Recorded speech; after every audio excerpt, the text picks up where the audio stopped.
Jordan, my grandma. You see, it's kind of crazy how one small online conversation can change a person's life forever. And in this case, take a person's life away forever. Nigerian man has been charged in the March 25th, 2022 suicide death of Jordan DeMay. Jordan DeMay, a 17-year-old boy from Michigan, whose life was unfortunately cut short because of an online sextortion scam. And what's even more shocking, or not shocking at all, the people behind it were halfway across the world in Lagos, Nigeria. Well, Jordan wasn't some reckless teen or anything. He was your regular high school senior, popular, into sports, played football and basketball, probably had big dreams and a bright future ahead. He had a girlfriend who really loved him, and even though his parents were divorced, they were both very present in his life. He had time on his side. He was just 17. Life was kind of okay. But one night on March 24th, 2022, something went terribly wrong. Jordan got a message on Instagram from a user named Danny Roberts. The DM was just a simple "hey," and this account was even followed by one of Jordan's teammates. I mean, nothing that would look out of the ordinary to a teenage kid. That night, Jordan had just returned from his girlfriend's house and was at his dad's place. He had packed for a 2-week vacation to Florida. He had even gone shopping for sunscreen and other stuff earlier that evening with his girlfriend. Jordan said goodnight to his dad by 10:15 p.m. and went to his room. Few minutes later, at 10:19 p.m., he saw the message from Danny Roberts. Jordan responded, "Who is you?" The account introduced herself as a 19-year-old college woman from Atlanta. Except, well, it wasn't a girl. It was 22-year-old Samuel Ogoshi texting all the way from Lagos, Nigeria. Samuel was part of a scamming gang that included his brother Samson Ogoshi and 19-year-old Ezekiel Roberts. Samuel had bought that Instagram account for about $4.8 from other Nigerian scammers who sell old social media accounts of random people. Some of these accounts are super convincing. In fact, they have a full history that can fool an adult, let alone a teenager. So, here is how it all went down. At first, it was just a normal chit-chat. Jordan exchanged casual selfies. Samuel and his gang had pictures and videos of the girl who originally owned the account, which helped them build trust. Jordan shared photos from his school activities just like any teen might do. Then, around midnight, Danny Roberts started asking for more mature pictures. Jordan even replied with a funny meme, not taking it seriously, but the pressure kept coming. Jordan asked, "Is this a scam?" And Danny Roberts replied, "Nah, of course not." Then she sent a nude picture. Jordan, feeling trapped, he decided to reciprocate and eventually sent a nude photo with his face in the picture.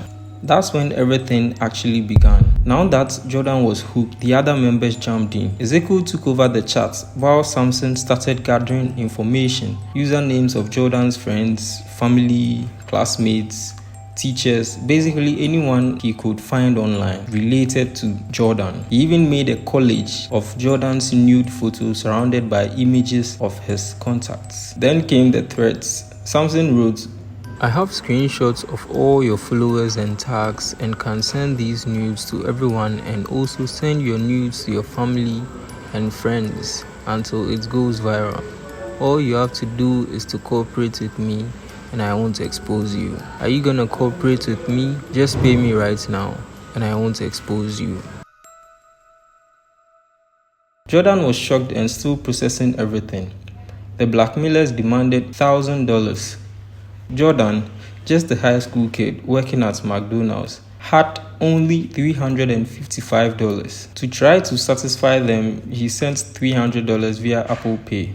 The money went through a middleman in Georgia, then into Bitcoin, eventually reaching the scammers in Nigeria. Even after that, they wanted more, of course. They demanded $800 more. It was in the middle of the night. Jordan was alone and the text kept coming, threatening messages. They wrote things like, "Watch how I make your life miserable." By 3:30 a.m., the scammers messaged Jordan's girlfriend, Kyla, sending her the collage. Jordan, feeling trapped, wrote, "I will be dead. I want to kill myself." And the reply, "Good. Do that fast, or I'll make you do it, I swear to God. You see, by this point, the scammers had emotionally broken him. Jordan didn't even realize he was a crime victim. He just felt like his life was all over. Around 3:45 a.m., Jordan left his room, took his father's .40 caliber gun, and returned to his bedroom. He texted his girlfriend, Kyla, I love you so much, I made a mistake and can't continue. Then he texted his mom, Mother, I love you. He deleted the conversation with Danny Roberts and unfortunately, fatally shot himself. His dad, John, was coming back from the bathroom and thought the sound was just Jordan dropping something. Nothing could have prepared them for what they found that morning. Jordan's mom, Jennifer, woke up to his texts and at first didn't notice anything wrong.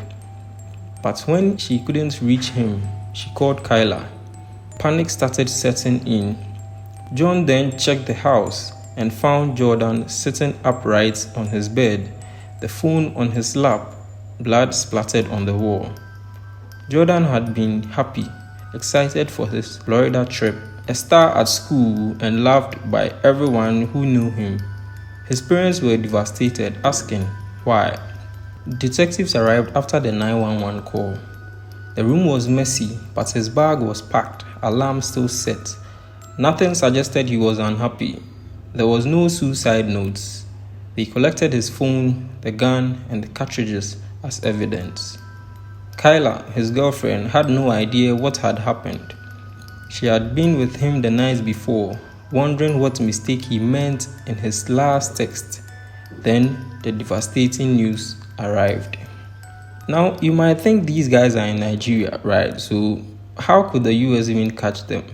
Well, the FBI and Nigerian authorities teamed up. It took months of digital tracing, but eventually they tracked Samuel and Samson down in Lagos.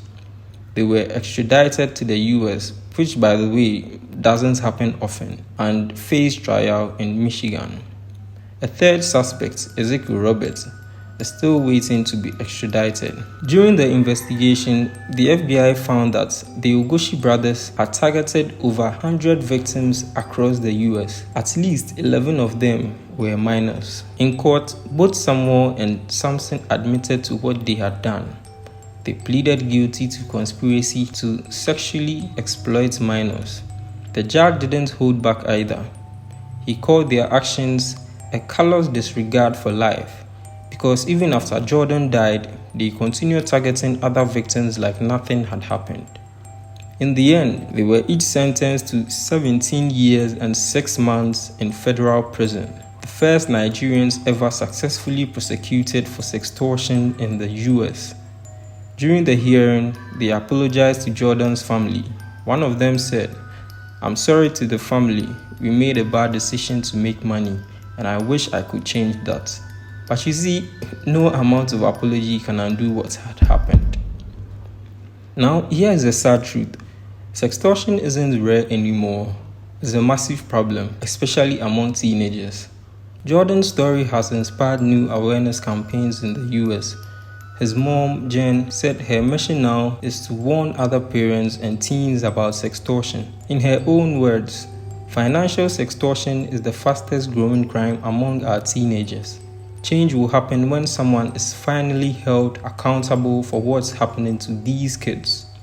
You know, this story shows how vulnerable young people can be online. Jordan DeMay was just 17, a kind kid who thought he was conversing with a friend online. But behind that screen were people who saw him only as a way to make money. This isn't just Jordan's story. It's a warning for all of us. Be careful what you share, be cautious who you talk to, and remember, not everyone online is who they say they are, and no photo or video is worth your life.